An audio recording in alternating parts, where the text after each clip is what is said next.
ternyata bingung mau kerja apa gitu. Ternyata kan kita melihat orang-orang dari Jakarta ke kampung itu kayaknya kan enak-enak ya. Kayaknya Untuk melihat ternyata pekerjaan di ibu kota itu sangat berat.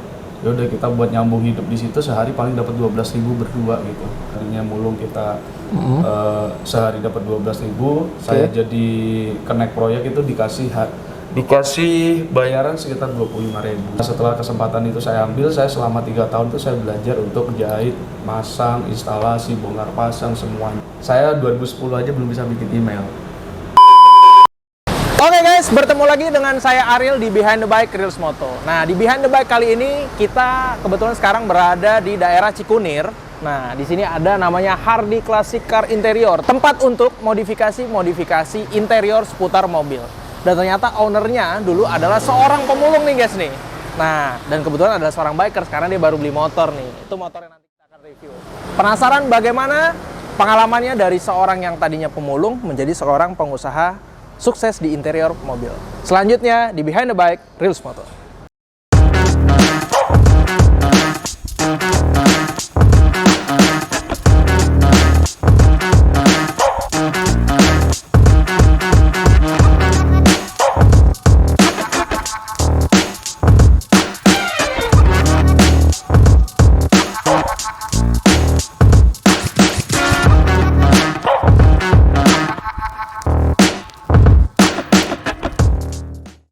Oke guys, hari ini suatu kehormatan dan ketemu lagi sama inspirator idola ini.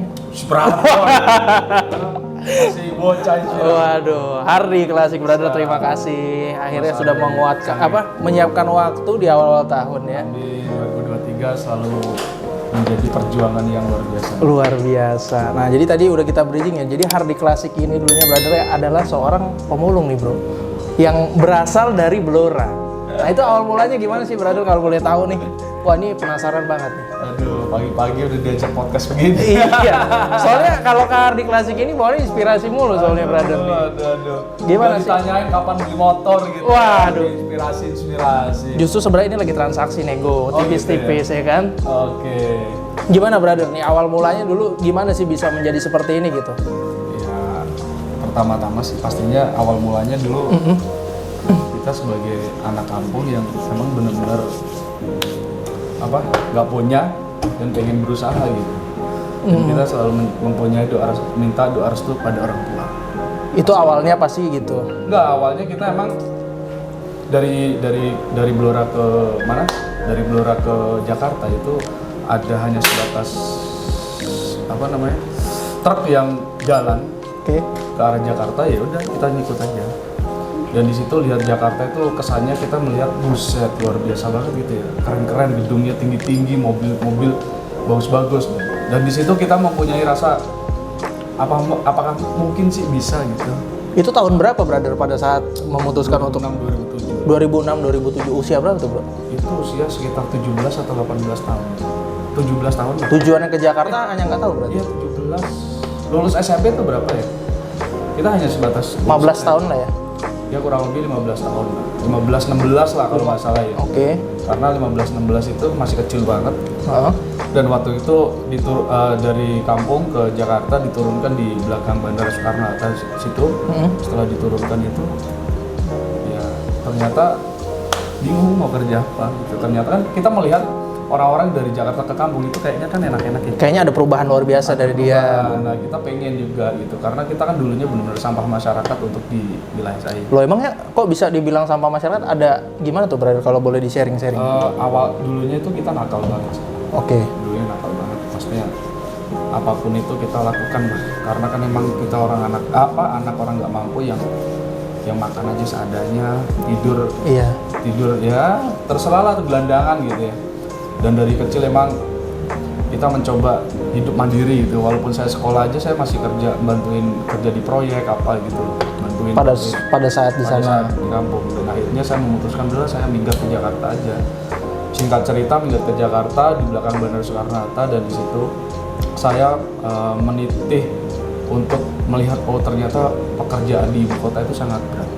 Tergantung kita mau memulai atau enggak. Nggak sesuai juga orang tiba-tiba ke sana dapat pekerjaan nggak sesuai harapan juga harus. Iya.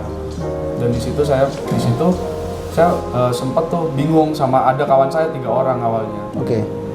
Yang satu pergi, yang 2 ditinggalin gua sama dia tuh. Nah setelah di situ kita gimana nih makan gitu. Kalau nggak salah saya waktu itu dikasih duit uang orang tua itu 60.000. Dibekelin. Iya 60.000, jaket 1, celana 1, sama baju 1. Udah kita gelandangan di sana. Ternyata mau nggak mau kan apapun yang kita lakukan ya biar mendapatkan hasil. Itulah intinya. Dari situ setiap pagi gitu ya jam 4, jam 3 pagi itu kita bawa gerobak nyari-nyari makan, nyari-nyari Dari bekas-bekas botol, beling, apapun itulah ya. Ya udah kita buat nyambung hidup di situ sehari paling dapat 12.000 berdua gitu. Dan akhirnya nggak lama kemudian teman saya itu hilang juga, saya sendiri. Waduh. Hilangnya kemana tuh? Ninggalin gitu aja? Ninggalin. Oke. Ninggalin.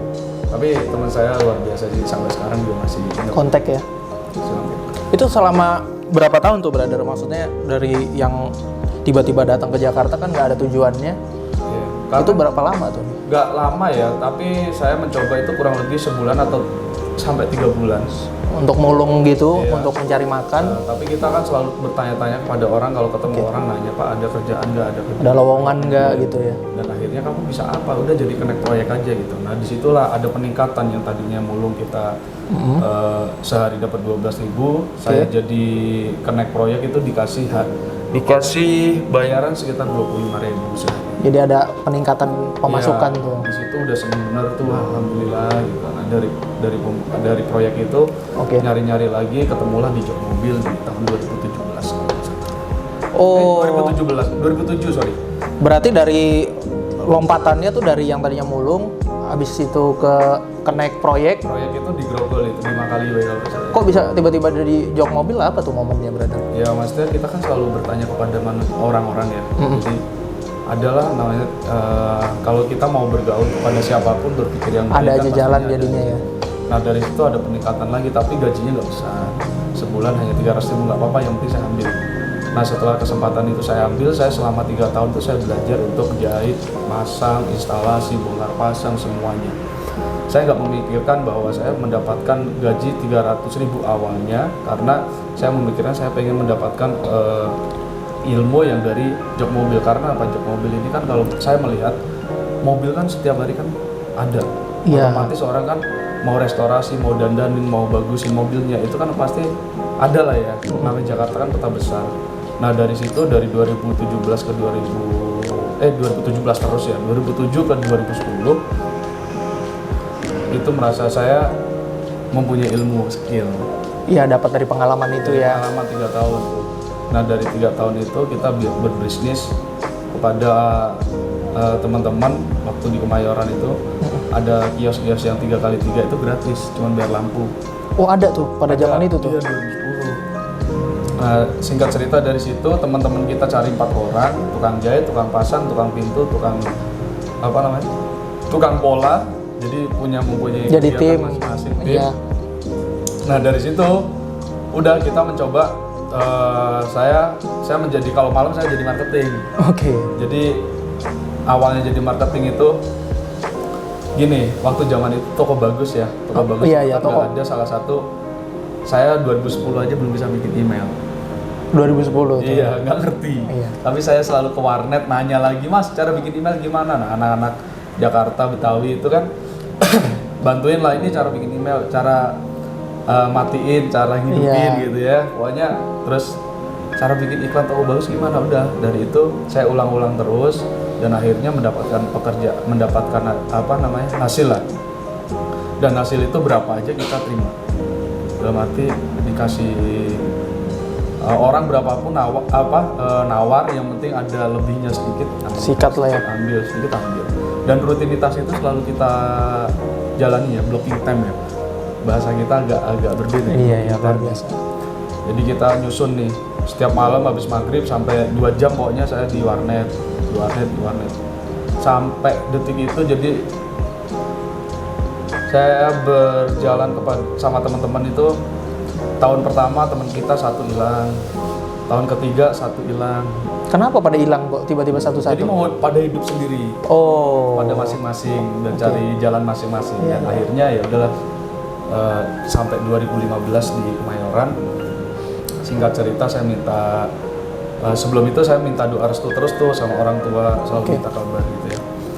Dari 2015 baru hijrah ke Bekasi. Karena kan dapat rasanya 10 juta itu seneng banget gitu. Pada tahun itu ya? Iya, tahun 2000 berapa? 13-14 itu punya duit 10 juta itu udah alhamdulillah banget ya? Luar biasa gitu. Nggak nyangka lah. Menurutnya kita itu manusia tidak bisa memprediksi dan tidak bisa bahwa kita akan sukses ke depannya, tidak bisa. Kita nggak bisa tahu ke depan gimana ya? Iya, tapi kita harus berusaha dan meminta doa restu pada orang tua tentunya.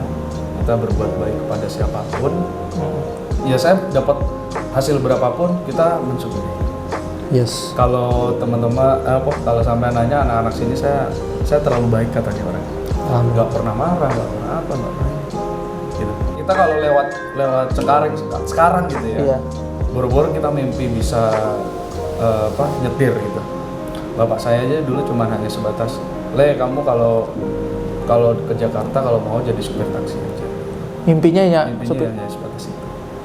Dan akhirnya saya kapan lalu saya ngomong, Pak, saya udah bisa nyupir saya udah bisa nyupir. Ya udah kamu jadi supir taksi aja. Dari situ aja orang tua juga ya namanya orang kampung ya. Kita dulu rumah aja belum di keramik, masih tanah gitu. Jadi udah luar biasa. Tapi kedua orang tua saya selalu menyemangati saya untuk mensupport, untuk mendoakan terus. Dan akhirnya misalnya jadi tukang jok mobil. Tukang jok mobilnya juga bukan kaleng-kaleng, kapal aja juga udah ini ya. Berarti itu momen yang dimana mimpinya orang tua ya udah deh jadi supir taksi aja cukup. Karena supir taksi kan berpikirnya dipakai terus dan kalau buat ngidupin anak istri kan cukup. Iya. Hanya sebatas itu orang tua. Tapi kembali lagi kita kepada Allah, ya dimana kalau kita menjalankan segala sesuatu dengan tulus dan ikhlas itu maka rezeki itu akan datang dengan sendirinya dan kita tidak tahu asal rezeki itu dari mana. Dan juga yang luar biasa Hardy Classic ini kalau bisa dibilang ini joknya termahal di Indonesia tapi customernya banyak gitu dari kalangan artis. Itu loh, enggak brother, maksudnya gini loh, maksudnya jok mobil itu kan banyak ya. Tapi gimana sih caranya seorang Hardy Classic itu tiba-tiba kayak artis-artis bikin joknya di Hardy Classic. Terus public figure, ada juga dari Kapolres, pokoknya udah dikenal di mana-mana. Itu gimana caranya bisa begitu? Dan itu kan orang masyarakat bisa menentukan pilihan di Hardy Classic kan luar biasa itu. Iya. Itu apa sih yang bro lakukan gitu? Saya mencoba konsistensi untuk membuat salah satu, apalagi di tempat digital ya. Tempat digital ini kan tempat yang dimana kita berlomba-lomba untuk mempromosikan barang kita. Salah satunya ya sekarang YouTube, TikTok, Instagram, apapun itu. Ya mau nggak mau kita harus melakukan hal seperti itu karena kalau nggak melakukan kita ketinggalan. Dan akhirnya kita tuh mempunyai goals, cita-cita yang gini. Contoh Instagram tukang jok bisa nggak centang biru gitu ya. Jadi gue mempunyai ambisi seperti itu. Bagaimana caranya dan bagaimana kita bisa gitu. Dan akhirnya centang biru. TikTok baru kemarin bikin centang biru. Iya, Masya Allah, luar biasa. Jadi kayak gitu-gitu yang orang-orang kompetitor kami itu belum memulai itu, kita sudah memulai. Jadi kita mencoba startnya di awal. Di awal. Dulu YouTube mana ada orang yang kepikiran tukang jok mobil di YouTube ya. Awal-awalnya saya bikin dan akhirnya semua orang sekarang bikin. Iya. Jadi kita udah naik duluan kan. Betul, tapi ada aja kompetitor yang sorry nih kan jok ini kan motifnya banyak ya bener ya. Ada yang nyontek-nyontek tuh ada nggak? Oh banyak, kalau nyontek-nyontek banyak. Tapi kan kita selalu evaluasi lagi apa sih yang di Indonesia belum ada. Kita masukin mesin laser. Oh iya nih baru aja nih ada mesin laser. Nah itu keunggulannya apa tuh kalau mesin laser itu? Kalau itu udah pasti presisi semua. Pertama potongannya, cara polanya udah pakai scanner. Jadi kita udah nggak perlu manual. Nah dan juga kalau yang di Hardy Classic ini brother ini kan interior mobil. Sebenarnya tagline-nya begitu. Tapi kan ternyata ada juga ngurusin kapal pesawat. Itu ada jet pribadi. Sebenarnya bisa apa aja apa gimana tuh? Sebetulnya sih kalau kita dikasih kepercayaan sama orang ya kita harus sungguh-sungguh intinya. Kalau emang kita bisa ya kita ngomong bisa, tapi kalau emang kita nggak bisa mending ngomong nggak bisa. Contohnya helikopter kemarin kita dapat kerjaan dari situ tapi di subkon gitu ya. Maksudnya jasanya aja lah berapa gitu. Ya udah nggak apa-apa kita kerjain. Dan dari situ kan orang puas. Nah dari puas itu kita disupport lagi gitu. Kalau misal Hardi Classic suruh bikin legalitas ngerjain pesawat jet atau apa, ya belum mampu Pak, belum saatnya, insya Allah nanti lah. Tapi selama kalau misalnya emang ada customer yang pengen dan juga kebetulan Hardi Classic memang bisa dong berarti ya. Luar biasa. Kayak high-es, kayak gitu mana kita ngerti juga. Orang desain juga kagak, orang ini. Tapi kan kita memanfaatkan orang-orang yang desain kuliahnya di desain grafis atau apa. Ya udah kita aja gabung. Ayo bareng-bareng. Tapi untuk Hardi Classic nih brother, ini kan sekarang udah tahun baru, tahun 2023 ya. Planning ke depannya apa sih yang pengen gebrakan Hardi Classic yang pengen dibuat di tahun 2023 ini? Kita pengen membuat sesuatu yang eksklusif. Jadi kenapa ada mesin laser? Nanti itu satu mobil itu kita bisa konsepin yang dimana ada membuat bentuk dengan karakter kulit yang kita bisa lobangin dengan karakter yang berbeda-beda, mungkin bintang atau apa. Kita mau menciptakan seperti itu karena jok mobil ini dulunya hanya sebatas jok mobil gitu. Iya. Tapi adanya saya mencoba jok mobil ini jadi salah satu fashion yang dimana seperti interior rumah. Orang punya rumah pengen interiornya bagus. Iya. Tapi kalau kita pengen punya mobil, pengen interiornya Hardi Classic gitu. Wih, masuk Pak Eko ya. Luar biasa ini. Dan nanti kalau teman-teman yang di luar sana mau bikin nyiptain, gue pengen seperti ini, gitu. Lu tinggal cas aja jasa mesinnya kan. Iya benar. Tapi kita tetap saling membantu. Betul. Jadi kalau misalnya dia pengen nyontek atau gimana, nggak punya mesinnya bisa sewa di Hardi Classic juga ya. Masuk Pak Eko. Zaman sekarang ini kan kemarin juga baru habis pandemi ya berarti ya. Banyak orang yang putus asa, ada yang dulu usaha tiba-tiba bangkrut. Mungkin ada sepatah dua patah kata buat teman-teman anak muda Indonesia. Gimana brother? Indonesia pastinya nggak boleh mengeluh karena hidup kita ini dilahirkan tidak mempunyai sesuatu pemikiran yang aneh-aneh. Jadi teman-teman jangan berpikir yang aneh-aneh dulu, lakukan hal yang terbaik buat kalian. Fashion kalian di mana, lakukan tiap hari, rutinitas tiap hari. Mana pasar yang harus dituju, itu dilakukan. Pastinya nanti rezeki itu akan datang dengan mengikuti apa yang kita lakukan. Kalau teman-teman tidak mau melakukan hal yang kalian mau lakukan, ya pasti kalian di belakang nantinya. Hanya bisa memandang, tapi bukan melakukan. Gitu. Wis, luar biasa. Berpikirlah yang positif, maka berpikir positif itu diucapin dengan mulut itu sangat mudah, tapi pemikiran sama hati kalau kita satukan itu sangat susah. Itu belajar dulu. Wih, belajarnya di sini juga.